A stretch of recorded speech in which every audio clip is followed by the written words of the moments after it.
Mahalan Style. Today is October 6, 2025, Monday.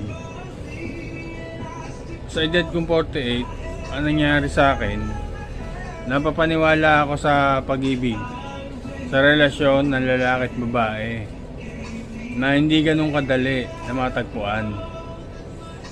Yung pag-ibig sa isang relasyon. Pero simpleng respeto hindi maibigay eh.